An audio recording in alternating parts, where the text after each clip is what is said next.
नमस्कार. P A भाग 2 राज्यशास्त्र पेपर नंबर 3 भारतातील राजकीय प्रक्रिया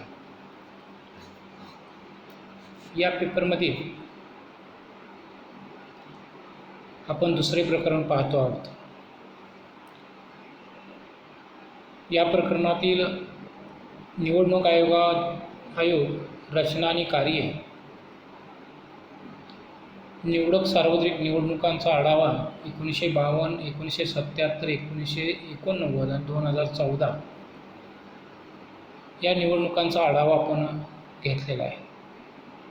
त्याचप्रमाणे निवडणूक सुधारणा यामधील भ्रष्टाचार हा भाग आपण पूर्ण केलेला आहे.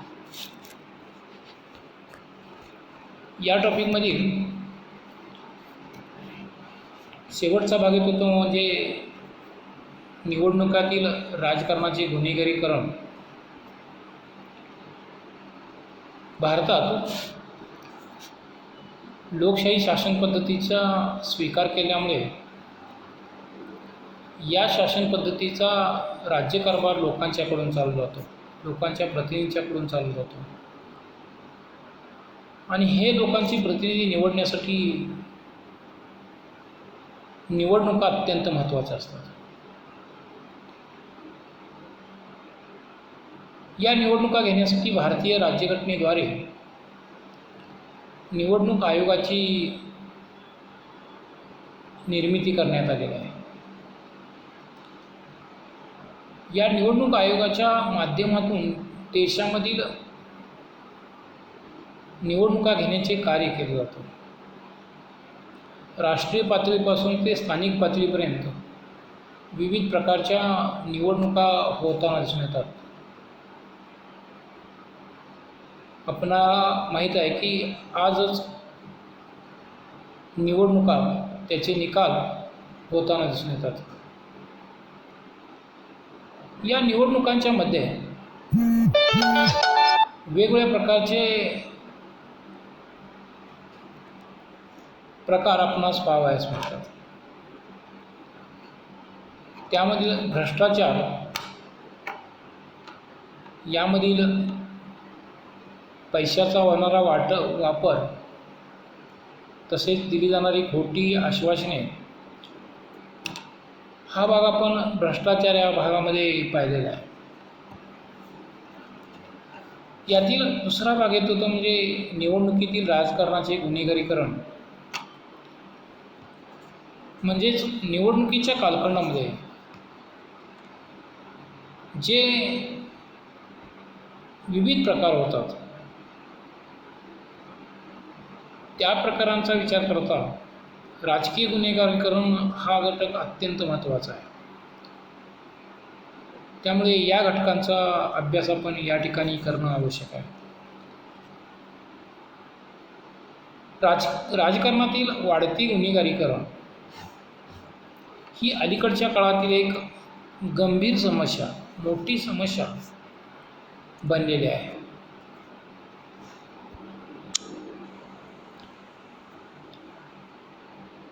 एकोणीसशे नंतर देशाच्या राजकारणात गुन्हेगाराचे प्रमाण वाढले दिसून येते. भारतीय राजकारणातील सध्याच्या गुन्हेगारीकरणाचे चित्र भीषण आहे. सध्याच्या लोकसभेतील 545 लोकप्रतिनिधींपैकी 450 प्रतिनिधींच्यावरती किमान एक तरी गंभीर आरोप असलेला दिसून येतो. अलीकडेच दिल्लीत झालेल्या विधानसभेच्या 70 जागांसाठी 810 उमेदवारांनी अर्ज दाखल केले होते. त्यापैकी 129 उमेदवारावर गुन्हेगारी स्वरूपाचे आरोप होते. 129 पैकी 93 उमेदवारावर खून, दरोडा, लूट अशा स्वरूपाचे गुन्हे होते. काँग्रेस, भाजप, बहुजन समाजवादी पक्ष, आम आदमी पक्ष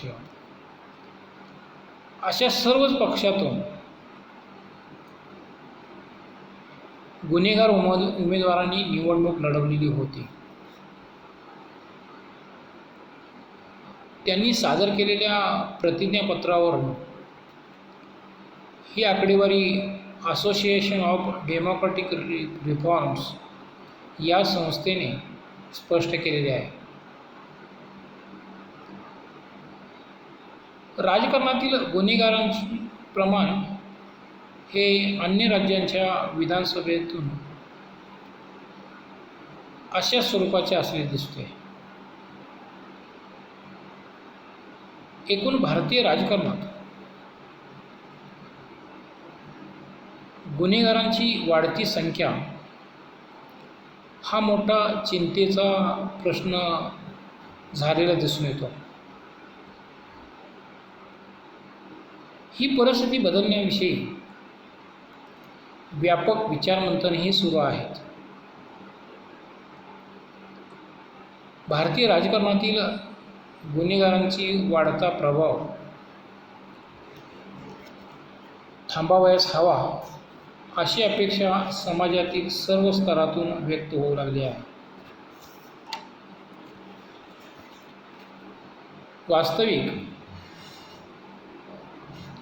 तिसऱ्या जगातील भारत हा एकमेव असा देश आहे की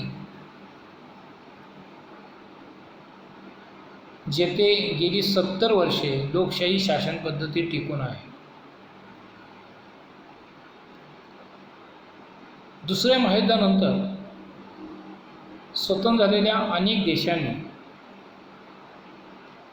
लोकशाही शासन पद्धती स्वीकारली आणि नंतर तिचा त्यागही केला. परंतु भारतातील जनतेने लोकशाही शासन पद्धती आपली राजकीय जीवन प्रणाली मानून तिचा स्वीकार केलेला आहे. आत्तापर्यंत भारतात लोकसभेच्या 17 सार्वत्रिक निवडणुका झाल्या. जनतेने निवडून दिलेल्या प्रतिनिधींच्याकडून राज्यकारभार सातत्याने चालू राहिला. परंतु भारतीय राजकारणात निस्वार्थी, निष्कलंक, राज्यघटनेचे पावित्र्य टिकवणाऱ्या पारदर्शी प्रतिनिधींची संख्या घटत चाललेली आहे. स्वार्थी, भ्रष्टाचारी, कलंकित, गुन्हेगार वृत्तीची, अनैतिक, वाममार्गी अशा लोकप्रतिनिधींची संख्या प्रचंड प्रमाणात वाढत असले दिसून येते. विधानसभा आणि लोकसभा यातून निवडून आलेल्या प्रतिनिधीत अशा अपात्र, अकार्यक्षम, कलंकित, स्वार्थी, गुन्हेगार वृत्तीच्या प्रतिनिधींची संख्या फार मोठी आहे.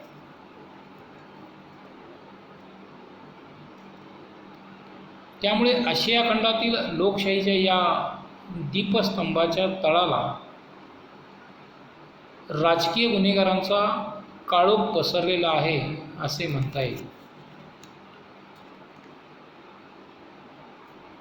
राजकारणातील गुन्हेगारीकरणाचे स्वरूप 26 नोव्हेंबर 1949 रोजी भारतीय राज्यघटना स्वीकृत झाली. त्यावेळी घटना परिषदेचे अध्यक्ष डॉक्टर बाबू राजेंद्र प्रसाद यांनी अशी खंत व्यक्त केली होती की संसदेत चारित्र्यसंपन्न व प्रामाणिक प्रतिनिधी निवडून जातील याविषयी कोणतीही हमी आपल्या या सुंदर राज्यघटनेत नाही. वास्तविक, निस्वार्थी, निष्कलंक, चारित्र्यसंपन्न, पारदर्शी लोकप्रतिनिधी लोकशाहीचे पावित्र्य जोपासू शकतात. जनतेच्या अडीअडचणी जाणून घेणारे, जनतेच्या प्रश्नांना वाचा फोडणारे,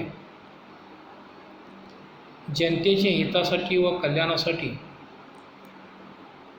कार्य करणारे प्रतिनिधी लोकशाही मूल्यांची जोपासना करू शकतात. न्याय, स्वातंत्र्य, समता, बंधुता या लोकशाही मूल्यांची कदर लोकप्रतिनिधींच्याकडून होऊ शकते. परंतु अलीकडे राजकारणात चांगले प्रतिनिधी फारच कमी प्रमाणात आहेत. चांगल्या प्रतिनिधीऐवजी स्वार्थी, कलंकित, भ्रष्टाचारी, चारित्र्यहीन प्रवृत्तीच्या प्रतिनिधींची संख्या अधिक वाढलेली आहे. अलीकडे राजकारणात पैसा, पद, प्रतिष्ठा या गोष्टींना वाजवीपेक्षा जास्त महत्त्व प्राप्त झालेले आहे. साम, दाम, दंड, भेद या तंत्रांचा वापर करून महत्त्वाची पदे मिळवण्याकडे राजकीय नेत्यांचा कल वाढलेला दिसून येतो. आपल्या संपत्तीचे आणि शक्तीचे प्रदर्शन करून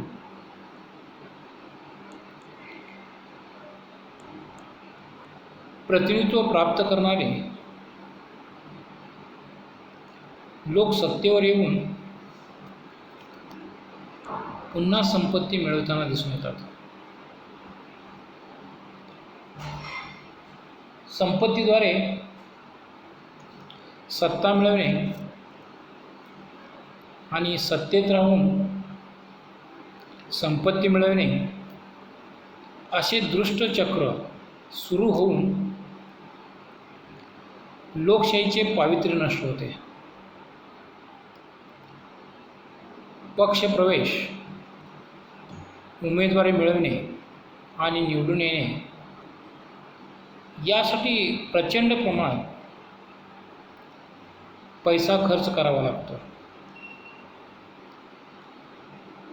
आता निवडणूक लढवणे हे सामान्य लोकांचे काम राहिलेले नाही. ज्याच्याकडे संपत्ती आहे तोच निवडणूक लढवू शकतो आणि प्रतिनिधी होऊ शकतो. जनतेच्या हातात मत देण्यापलीकडे काहीही नसते.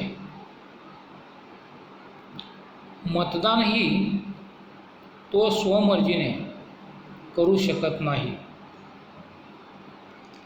मतांचा क्रय विक्रय होतो. मतदारांना संघटित करण्यापासून ते त्यांना संतुष्ट करण्यापर्यंत पैशाचा वारेमाप खर्च केला जातो. अशा पद्धतीने निवडून येणारे प्रतिनिधी स्वहिताचाच विचार करतात. तेव्हा असे प्रतिनिधी लोकहिताचा विचार करूच शकत नाही. देशाच्या राजकारणात गुन्हेगारीकरणाचे प्रमाण वाढू लागलेले आहे. याचे मुख्य कारण असे की बहुसंख्य गुन्हेगार लोक राजकारणाकडे वळतात. कारण राजकारणाच्या माध्यमातून गुन्हे करणे, ते पचविणे, त्यातून सुटका करून घेणे सोपे होत गेलेले आहे.